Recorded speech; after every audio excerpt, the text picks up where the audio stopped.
Salut tout le monde. Alors on se retrouve aujourd'hui pour une petite vidéo un petit peu spéciale. Je vais vous parler de quelque chose qui me plaît particulièrement. Vous l'avez peut-être aperçu dans certaines vidéos tournées ici dans mon appartement. Notamment on voit dans le fond derrière moi tout mon mur qui est rempli de figurines Marvel en tout genre, des petits bustes plutôt sympathiques avec des boîtes de collection, etc. Enfin bref, je suis quelqu'un de très fan de super-héros et plus particulièrement des super-héros issus de chez Marvel Comics. Donc dans cette vidéo, je vais vous parler des films du MCU sortis depuis 2008. Alors je vais pas vous faire une analyse poussée de chaque film, etc. Mais je vais juste rapidement revenir sur chaque film et vous donner l'ordre chronologique de visionnage de ces différents films. Parce qu'en tout il y en a 21 actuellement, le 22e sort dans un mois et une semaine. Et c'est justement à cette occasion-là que j'ai décidé de faire cette vidéo pour éclairer vos lanternes. Donc le premier film à visionner est bien sûr Captain America The First Avenger. Pourquoi regarder en premier ce film-là? Parce que c'est le film qui se passe pendant les années 40. Donc c'est le film dans la temporalité, dans la chronologie du Marvel Cinematic Universe qui se passe le plus tôt. Ce film, en gros, raconte la genèse de Captain America, qui il est, qu'est-ce qui l'a poussé à devenir ce super-héros qu'on connaît tous aujourd'hui. Voilà, en méchant, on a Crâne Rouge, c'est un méchant iconique, hein, issu des comics, qui est un méchant, ma foi, sympa dans le film, j'ai bien aimé. C'est un film que j'aime beaucoup également, que je prends plaisir à revoir, même si je trouve que les effets spéciaux commencent à vieillir un petit peu malgré tout, mais voilà, c'est un bon film. Ensuite, Captain Marvel se passe dans les années 90. Donc Captain Marvel, un premier film de super-héros porté par une femme, donc Carol Danvers, et qui est, selon moi, un bon film Marvel, que je mettrais dans mon top 10 je pense, pas dans le top 5, mais dans mon top 10 des meilleurs films du Marvel Cinematic Universe. Voilà, avec une super-héroïne qui est complètement pétée, et à la voir dans le film on se dit Thanos il va vraiment prendre la pétée parce que elle est complètement dingo. Voilà. Ensuite vient se placer Iron Man, premier du nom. Hein, là on arrive donc plus dans l'époque contemporaine, dans les années 2000 du Marvel Cinematic Universe, donc avec Tony Stark alias Iron Man. On a une réactualisation un petit peu des origines du personnage. À la base dans les comics, Tony Stark se fait capturer par des soldats communistes au Vietnam, il me semble, si je dis pas de bêtises, qui le forcent à construire donc des armes pour leur compte. Là, dans le film de Jon Favreau sorti en 2008, on réactualise ça et donc il se fait capturer par une organisation terroriste. Pareil, c'est toujours une origin story, on apprend à connaître et à découvrir Tony Stark, qui il est, l'évolution un petit peu de son mental qui vont le pousser à passer d'un marchand de guerre, Lord of War, à Iron Man. Donc voilà. Quand le film est sorti en 2008, il a fait énormément de bruit parce que il est juste génial, il est exceptionnel ce film. Il fait clairement partie de mes films préférés. D'ailleurs, je vous ferai un petit classement rapidement à la fin de la vidéo des films du MCU. Iron Man 2 a visionné en 3ème position. Il se passe directement après Iron Man 1. Donc voilà, c'est un film que j'aime pas, parce que le méchant est tout pété, il est naze, l'histoire est naze, il n'y a pas de grand intérêt, je trouve, dans ce film, et de la vie générale, c'est un film qui n'est pas énormément apprécié. Alors peut-être que moi j'ai loupé des choses dans ce film-là, parce qu'il y a des gens qui l'aiment aussi, hein, mais c'est pas un film que je porte dans mon cœur, il m'emmerde, il est lent je trouve. Bon, il y a des petites bonnes scènes sympas quand même malgré tout, avec la scène de la valise, la scène de fin avec War Machine, parce que il y a War Machine qui apparaît également dans le film, et voilà. Ensuite, Thor, de Kenneth Branagh. C'est le bonhomme qui joue Gilderoy Lockhart dans Harry Potter et la Chambre des Secrets. Alors Thor, c'est un film que j'apprécie énormément parce que on quitte un petit peu, même si on y est quand même un peu pas mal dans le film quand même, mais on quitte un peu la Terre pour un nouveau monde qui est celui d'Asgard, le monde où vivent tous les dieux nordiques. J'ai pas grand chose à dire de plus sur lui, et puis de toute façon j'ai dit que je m'étalerais pas parce que sinon j'ai pas terminé.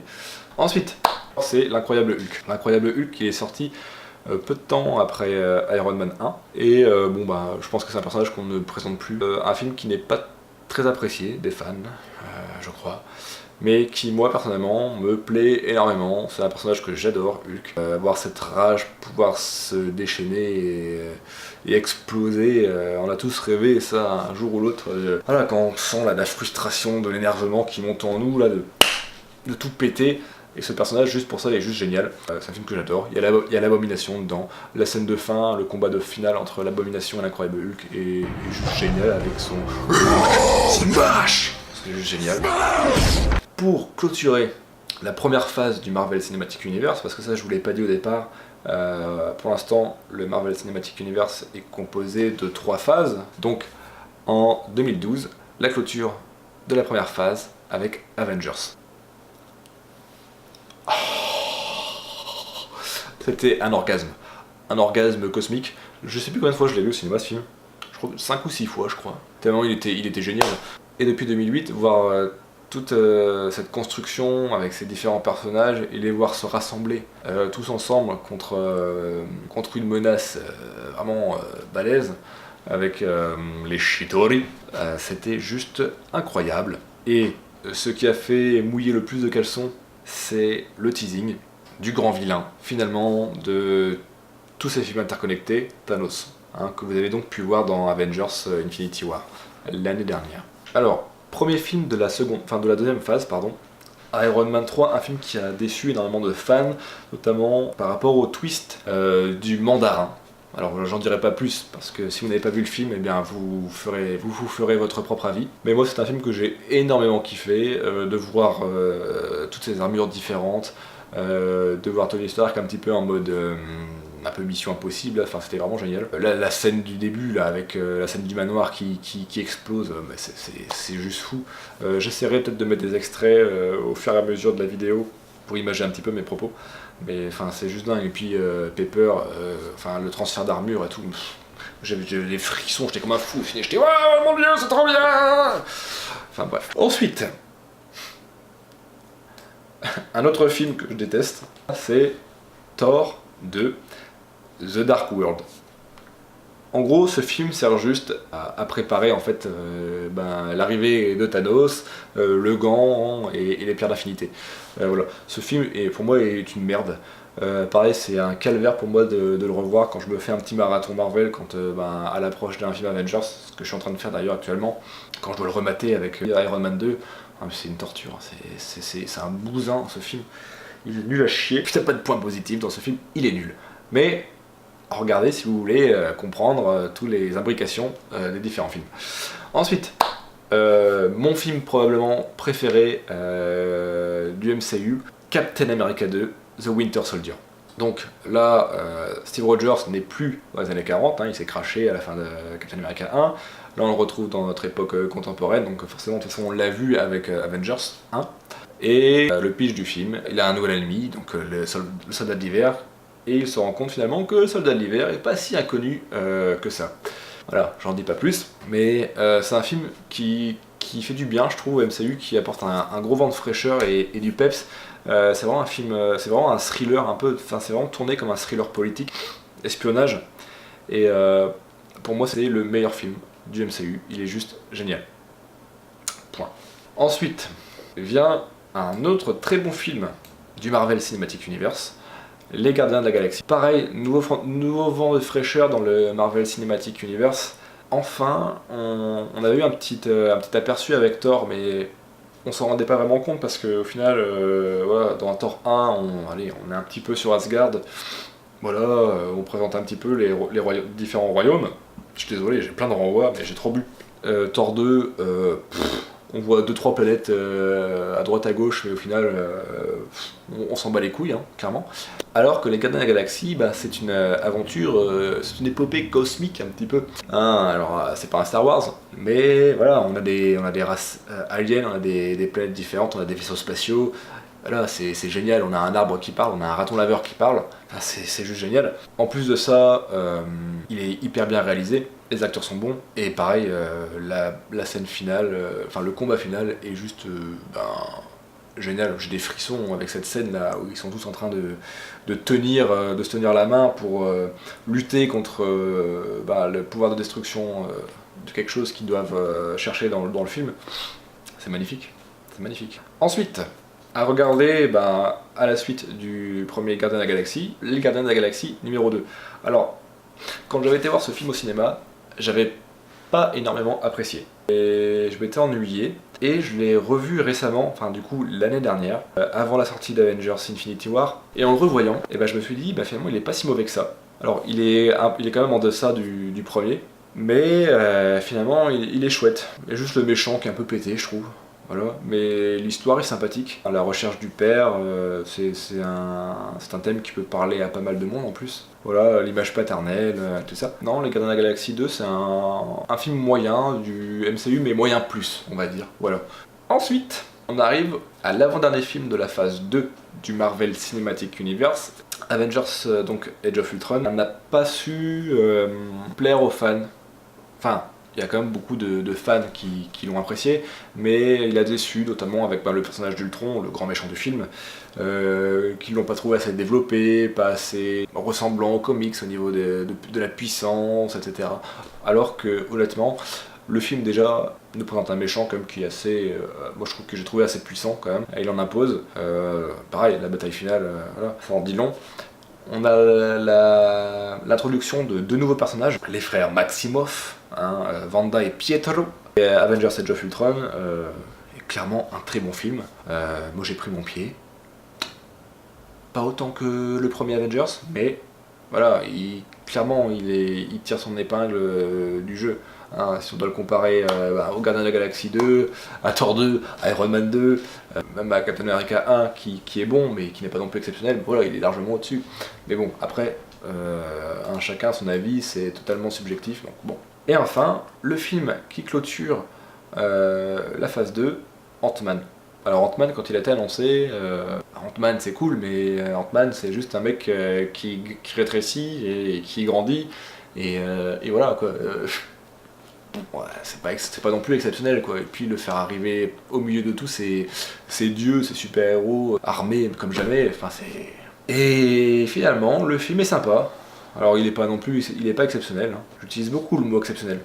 Mais il est sympa, il sait se regarder, c'est plus une comédie. Comédie d'action, il est sympa, il y a vraiment des bonnes scènes, il y a vraiment des plans qui sont bien pensés.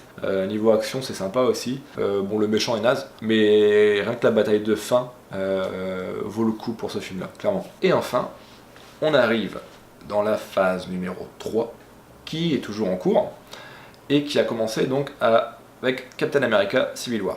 Civil War, c'est un film quand même que j'ai bien aimé. Ça introduit Spider-Man, qu'on attendait depuis très longtemps dans le Marvel Cinematic Universe. Ça introduit Black Panther aussi, qui est juste un personnage complètement ouf dans le film. Et voilà, et puis cette bataille entre les deux camps, et puis l'affrontement de fin entre Tony Stark, enfin donc Iron Man et Captain America. Rien que pour cette scène-là, c'est fou. J'en ai pleuré quoi. J'avais les larmes. J'étais mais c'est magnifique quoi. Ce déchirement entre deux frères d'armes là.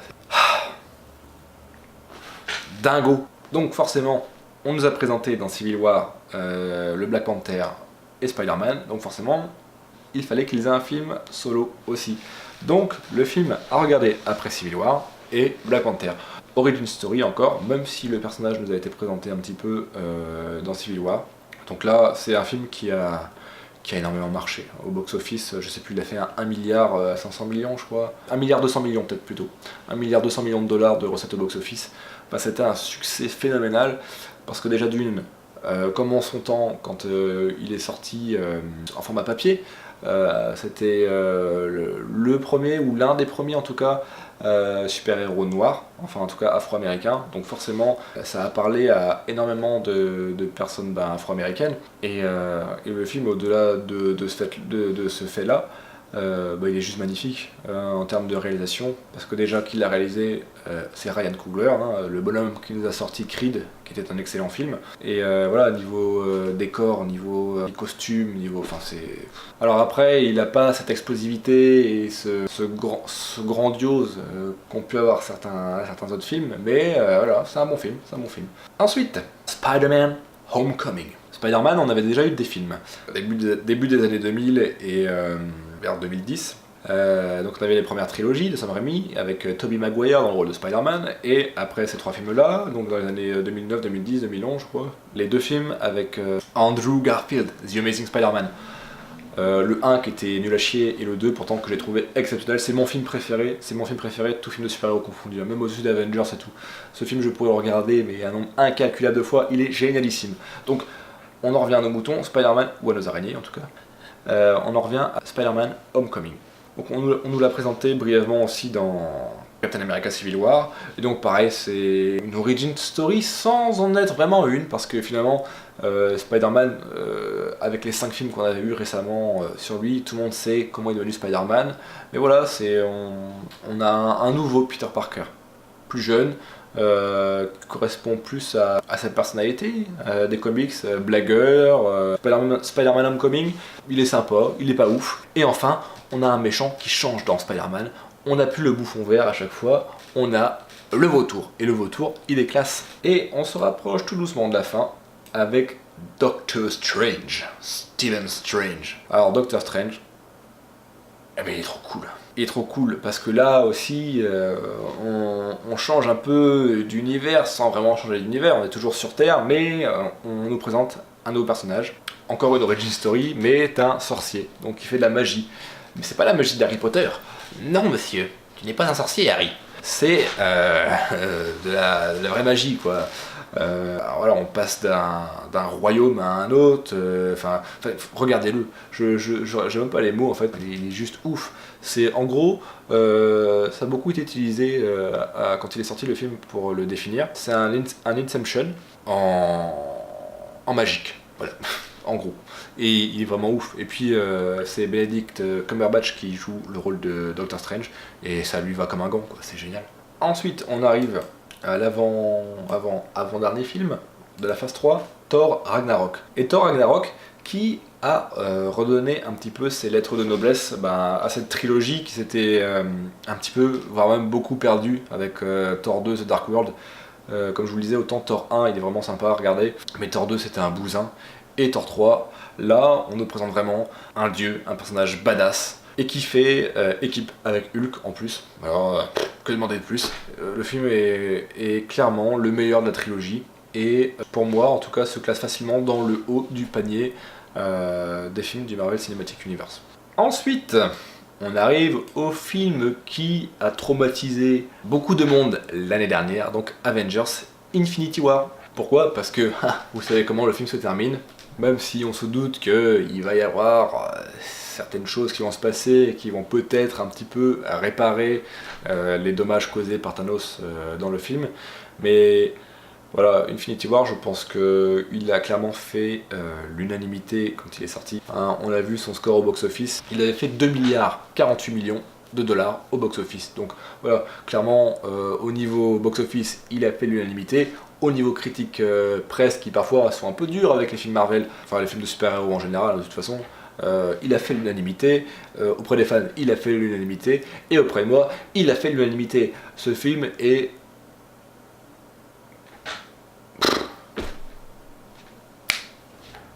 Et enfin, l'avant-dernier film, c'est Ant-Man et the Wasp. The Wasp. Donc la guêpe. Ant-Man et the Wasp, Ant-Man 2. Globalement, j'ai pas grand chose à dire sur ce film-là. Pareil que le premier, voilà, on est toujours avec Ant-Man, un héros qui n'a pas de grand intérêt, excepté le fait qu'il ouvre, ou en tout cas qu'il apporte un début de solution à la fin du film Avengers Infinity War. On nous parle de vortex temporel, etc.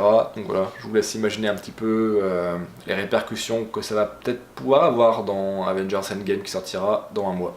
Donc voilà, Avengers Infinity War et Ant-Man and the Wasp qui se passent globalement presque en même temps. Voilà. Donc voilà, j'ai pris un petit peu de temps, voilà, quelques minutes pour me réaliser mon petit top 21 de mes films préférés du Marvel Cinematic Universe. Donc, juste pour revenir à ce que j'ai pu dire dans l'ordre de visionnage, il y a quelques coquilles, parce que je vous parle de phase 1, de phase 2, de phase 3. En réalité, oui, ces phases existent dans l'ordre de sortie cinéma, mais dans l'ordre de visionnage chronologique que je vous conseille, les phases n'existent pas, donc ne faites pas attention quand je parle de phases et compagnie, parce que ça n'a aucun sens. Voilà, donc pour mon top 21, mon numéro 1, pour moi c'est clairement Captain America The Winter Soldier. Voilà, j'aime ce film, je pourrais le regarder 10 fois d'affilée, que j'en redemanderai une 11e, parce que ce film est juste, pour moi, génial. Voilà. En numéro 2, un peu facile, mais Infinity War. Parce que j'ai kiffé ce film, j'ai été le voir aussi, je sais plus, 5 fois je crois. Je l'ai vu dans je ne sais combien de cinémas différents, en VO, en VF, en bref. Ce film était juste génial, c'est ce qu'on attendait depuis 10 ans, et le film a totalement répondu à nos attentes. Et on espère que Avengers Endgame, qui sortira le mois prochain, fera encore mieux. En numéro 3, facile aussi, je mets Avengers, parce que c'était la toute première réunion, le tout premier team-up de nos super-héros, et voilà, c'était des frissons garantis, hein. Forcément, il a une saveur toute particulière ce film, donc voilà, numéro 3. En numéro 4, j'ai mis les Gardiens de la Galaxie, parce que voilà, comme je vous le disais, un vent de fraîcheur avec ce film, des nouveaux personnages, on est dans l'espace, on est sur des planètes différentes, enfin voilà, il y a tout pour faire un bon film dans ce film-là. En 5, j'ai mis Iron Man, parce que je pense que c'était obligé qu'il soit dans le top 5 minimum, parce que c'est le film qui a lancé le Marvel Cinematic Universe. C'est le film sans quoi on n'aurait pas eu tout ça. Puis bon là, on avait cette fameuse scène à la fin post-générique, parce que oui, ça je l'ai pas précisé, pour tous les films que vous visionnerez Marvel, si vous n'êtes pas coutumier, il faut tout le temps rester pendant le générique, parce qu'il y a des petites scènes cachées. Et notamment dans l'une de ces scènes cachées, on voit Nicolas Fury qui arrive et qui dit à Iron Man qu'il est en train de monter un petit projet secret d'une équipe de super-héros qui serait là pour pallier qui serait là pour niquer la race de menaces bien vénères. En 6, j'ai mis Captain Marvel, parce que au-delà du fait que ce soit le premier film de super-héros, Marvel en tout cas, avec une héroïne, j'ai beaucoup aimé ce film, quoi. Et il y a plein de messages différents dans ce film, et pour une fois il n'y a pas trop d'humour, il y a juste ce qu'il faut, je trouve, c'est bien dosé. Et puis Brie Larson joue vachement bien, et ça lui va tellement bien, quoi, cet habit de Captain Marvel. Enfin bref, le film est génial, donc voilà, numéro 6. En numéro 7, j'ai mis Black Panther, parce que voilà, il est chouette Black Panther quand même, on va pas se le cacher. Les décors, comme je vous le disais, sont ouf, les costumes aussi, ce folklore construit autour là sur le Wakanda, tout ça, enfin c'est top. On a un bon méchant aussi, hein. En 8ème, j'ai mis Thor 3, parce que comme je vous le disais, c'est le film Thor qui redonne un peu ses lettres de noblesse à ce personnage avec Infinity War, hein, notamment quand il arrive au Wakanda et qui fait tout péter avec Stormbreaker. C'est orgasmique encore une fois. Donc ouais, Thor 3 en 8ème. En 9ème, j'ai mis Iron Man 3, qui moi m'a fait kiffer. Il est juste dingue, encore une fois, rien que la scène du manoir. En 10, j'ai mis Captain America 3, Civil War, parce que voilà, c'est pareil, cette lutte entre guillemets fratricide entre Iron Man et Captain America, ça m'a déchiré le cœur, et j'ai chialé, quoi. Et je suis au cinéma pour ça, pour avoir des émotions, ressentir des choses, donc voilà, ces films-là m'ont tous fait ressentir des trucs, donc c'est pour ça qu'ils sont dans mon top 10. En 11ème, j'ai mis Age of Ultron. En 12ème, j'ai mis Thor, parce que voilà, c'est quand même un film sympa, Thor, que j'ai bien aimé. En 13ème, Doctor Strange. En 14ème, j'ai mis l'incroyable Hulk. Voilà, comme je vous le disais, moi juste de voir ce personnage qui se déchaîne, même s'il n'est pas exploité à fond, hein, c'est sûr. Mais en même temps c'est difficile parce qu'il est tellement pété, Hulk. En 15ème, j'ai mis Spider-Man Homecoming. Parce que voilà, c'est vu et revu, Spider-Man, même si on a un nouveau méchant pour une fois, voilà. En 16ème, j'ai mis Captain America 1. Je vous le disais que je trouvais sympa, c'est vrai, hein, il est sympa, mais bon, voilà, faut faire un classement, donc je l'ai mis en 16ème. En 17ème, Les Gardiens de la Galaxie 2. Pareil, hein, il est sympa, mais bon, faut faire un classement. En 18ème, j'ai mis Ant-Man. En 19ème, Ant-Man 2. En 20ème, Iron Man 2, hein, pas étonnant. Et en dernier, la daube intersidérale qui était Thor 2. Voilà, j'espère que ça vous aura plu, n'hésitez pas à mettre un petit pouce bleu. Et je vous dis à bientôt, peut-être, pour une nouvelle vidéo. Peut-être que je ferai une petite review d'Avengers Endgame avec mon collègue Big Ben. Allez, ciao!